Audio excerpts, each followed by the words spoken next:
Classes begin at Indiana University today, and students are being told if they do not comply with the safety measures asked of them, they will be asked to complete their classes online or elsewhere. This morning, our Alyssa Donovan, she's live in Monroe County with what the city of Bloomington and university officials are planning to do to make sure that students are in compliance. Alyssa, good morning. Good morning, Rafael and Nicole. And one of the things that's happening is the mayor has issued an emergency order to limit the number of people allowed at public gatherings. They're going to make it less than 50. That's what it was before. And part of that is aimed for public health as classes resume today. And this is also after administrators learned of an off-campus party last week that involved more than 50 students. As classes begin today, IU leaders are working to make students aware of the rules and how seriously they need to be followed. The executive order by the mayor of Bloomington meant to help with public health and enforcement as students return to class. The order says gatherings must be limited to 15 people or less, and those in attendance must wear face coverings and maintain social distance.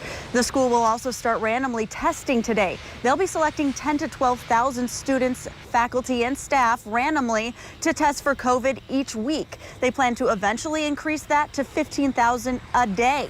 The hope is that they'll eventually be able to test students 1 to 2 times a week and staff quite regularly so that they can pick up nearly every infection that occurs and get those necessary into quarantine quickly.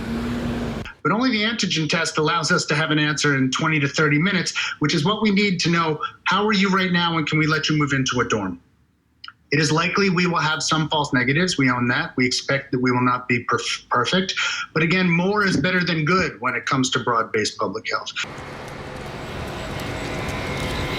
And because of the possibility of those false negatives, the university says it's possible students will be told to self-quarantine when they're possibly not infected. But the school says they would rather err on the side of caution than risk the spread to the wider campus population. And the university's provost says they will also be increasing patrols this week between the Indiana University Police as well as Bloomington Police to help with enforcement of following these rules. Reporting live, I'm Alyssa Donovan, WRTV.